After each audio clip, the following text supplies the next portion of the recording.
we are going to review yet another book of Lean Six Sigma. Book name is Practical Statistic for Business, and very example of Zomato food app, and it has been given and it is written by, you can see here, Himanshu Saxena. Wonderful book it is. Recently I happened to purchase in Amazon, and wonderfully, and all the examples are being superbly explained. And in the back side of the book it says this book simplifies complex statistics through real world context of Zomato, showing you exactly how data drives success in marketing, in operation. Learn and apply statistic method effectively, whether forecasting demand, optimizing delivery, enhancing customer engagement, and so on, right? And also it has given a disclaimer also as well. You can see here. Please note, Zomato is used only an illustrative example in this book to explain statistical concept.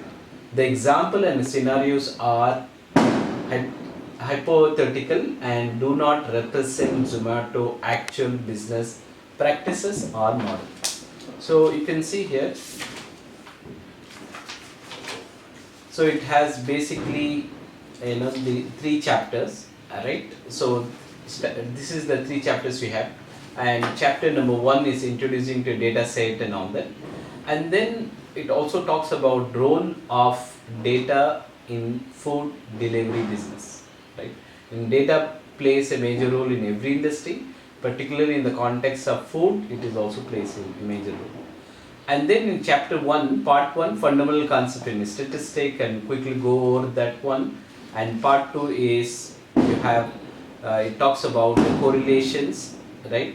And introduction to data analytics is 1, and then in fundamental concept in industry is statistic, interaction and variability in data, and then the last one is that advanced statistical technique, that is real world application. And here they have given a more example of forecasting and so on and so forth. Let's get started.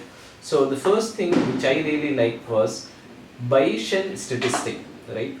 Bayesian, right? It is given in 47, page number 47.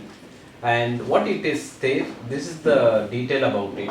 Very simple example it is given. Right? So imagine you have a hunch or feel about which team will win the game tonight, but you can see the latest player stats and then injury updates, right? You have two information, latest player stats and then injury updates. Generally you might adjust your guess based on the new information. That essentially what Bayesian statistic does. It helps to curate, it helps to take the right decision based on the available options in a summary. It has given that example, and how that Zomato is able to craft and refine the prediction, and for example whether for example salad example, pizza, and how which season people like more pizza than salads and all that. Little bit of more statistic being given there. And then furthermore, what also it has given is that it has given about how Zomato is able to give you the prediction that your food is likely to be arrived between 25 to 31 minutes, something like that, right? So this, in the statistic, we call it as confidence interval.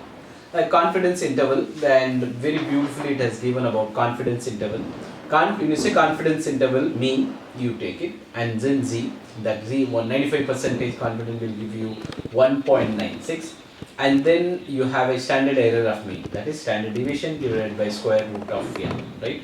So in this example what they have given is that so using the data you found out the mean, standard deviations, and then so the food can arrive between 26 to 31, right? And then you have to take two things into equation. One is the customer expectation and the operational challenges or operation efficiency. These two, and we can easily calculate the mean, standard deviation, and then you can easily substitute that. Okay, and then the very same thing it talks about the correlation. Like why correlation is super important, and why it is important to know the relationship between these. In the beginning, it talks about weak correlation, moderate correlation, and strong correlation, and furthermore, it goes and gives the more information. Let's say it has given a wonderful example. Suppose Zomato spent 1 lakh on advertising in January, saw the sale of 1 lakh, right, in February. That means the sales and the ad is correlated or not, right? That's what it talks about it. And then the bell curve, it has given wonderful. So you can see here, so the 68, 95, 99.76%, the empirical rule. So how that empirical rule come into play and how it is helpful in Zomato, it has given more in detail. For example, let's say whenever you have a data set, that waiting time is there, that food placing order is there, the all that, an average time to deliver the food is there, average time to cooking, that all the parameters you have, right? So we can easily find out the normal distribution and then find out what's an outlier, how we can reduce the standard deviation and so on, right? Furthermore, and it has given a key takeaways and future direction, you can see here.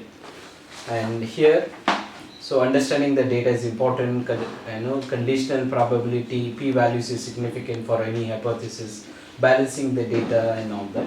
And then it has given 3 golden rule also as well, right? So here you can see, for example, stay curious is one of the golden rule, and tips, and keep learning, practice makes man perfect, and all that, right? So this is the 3 things being given also as well, right? And then conclusion, this guide has shown how Zomato harnesses statistics to fine tune their businesses, but this is just a start. Whether you are into data for work or just curious, there is always an opportunity to learn. Keep exploring, keep analyzing, keep using the data to uncover the new insights and opportunity. And then there are 19 questions being given here. You can see that the practical questions. Here they have not talked about the direct answers like question answer and things like this.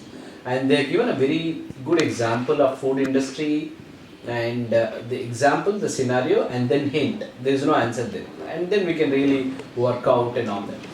So, for example, let me quote question number 9. Right, question number 9 you can see here. So computing the 95% standard, the confidence interval, and how it is there and all that.